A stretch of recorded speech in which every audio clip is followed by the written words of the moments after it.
Hey there, welcome to your Neo-Feminine forecast for the week of May 1st. This week is all about inspiration and enthusiasm. My name is Shauna McGrath. I'm an astrologer and a women's coach.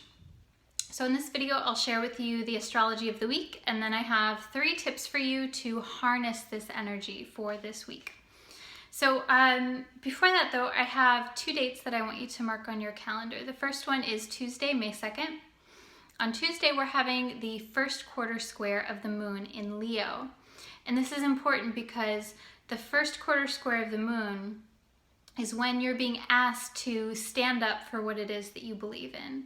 You're being asked to make the hard decisions, to either make a compromise or say, no, this is not okay, this is non-negotiable, or I'm gonna negotiate on this.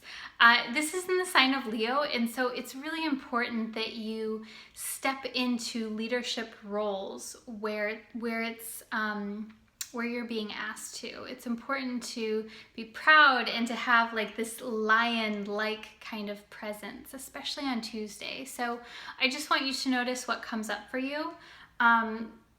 This day, Tuesday, is not a time to shrink into the background. It's a time for you to engage. So that's the first date.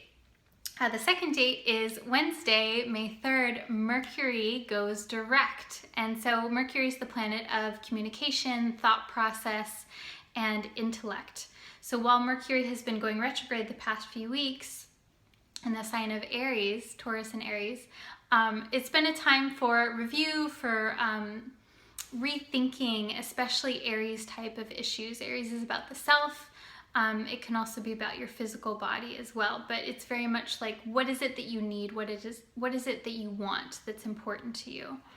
And so now that Mercury is going direct, it goes direct May 3rd at about 9:33 a.m. Pacific time. So this marks a shift point. And it marks this completion of the review phase, the completion of contemplation, so to speak.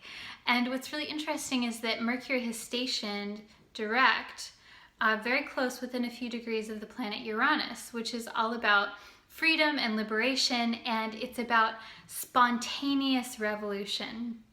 So to me, this says that there's like just the fact that Mercury has stationed at this point, there's still like new insights or fresh ideas that may be coming. So I just want you to keep that in mind, that even though Mercury is direct, there may be, as Mercury moves forward in this coming week, there may be new insights that come to you. And so I want you to be open to that. Uranus really loves it when we're open to new things. So especially Wednesday, just watch out for like technological kinks or miscommunications and things like that. That's not to say that that will happen, but that's like that shift point. So the energy is kind of like a washing machine where things are moving around a little bit. And then the third thing that's happening this week, before I give you those tips, is that the sun will sextile Neptune. And so the sun's in Taurus, Neptune's in Pisces. Neptune's been there for a while. But this is a really cool energy this week because it's very creative. And it allows, because of this Taurus energy, Taurus is all about sustaining and building and growing. And so Neptune is about spirituality and music and poetry and mysticism. And so it's a really cool week to channel this energy, of whether it's a spiritual practice that you have or creative practice. Even if you just want to plant some things outside, it's a really great week for that, to channel that energy. So I have 3 tips for you this week. Tip number 1 is to put yourself out there this week. Like I said before, this is not a time to hide. This is not a week to be a wallflower. I want you to put yourself out there and to be expressive and to take emotional risks. That's a good energy for this week. You'll be rewarded when you do that. So that's tip number 1, to put yourself out there. Tip number 2 is to be open to new ideas. And this is very much that Mercury-Uranus that's happening this week. So I find that when Uranus is around, if we're more proactive with being open to change, being open to new things, then the energy is very supportive because you're engaging with that spontaneous energy. So I would just be open to new ideas, be open to new things. Maybe pick up a new book this week. Maybe you just journal and see what comes up for you. But be open, because anything that comes in for you now, it's going to be like this lightning bolt, and so like a light bulb goes off. So the more open that you can be to that, the more that energy can flow, and the more it can feel harmonious as well. So that's tip number 2, to be open to new ideas.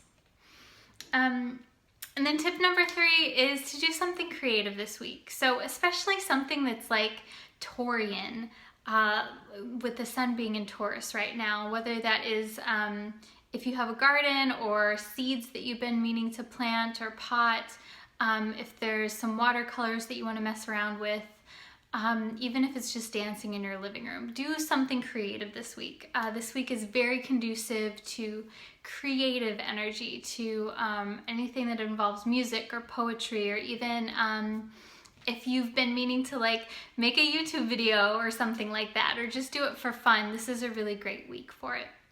So that's tip number 3, to do something creative this week. So that's your weekly horoscope. It's all about inspiration and enthusiasm. I'm wishing you a wonderful week.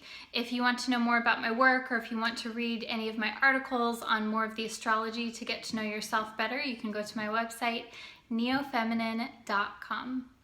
Thanks so much, and wishing you a wonderful week. Namaste.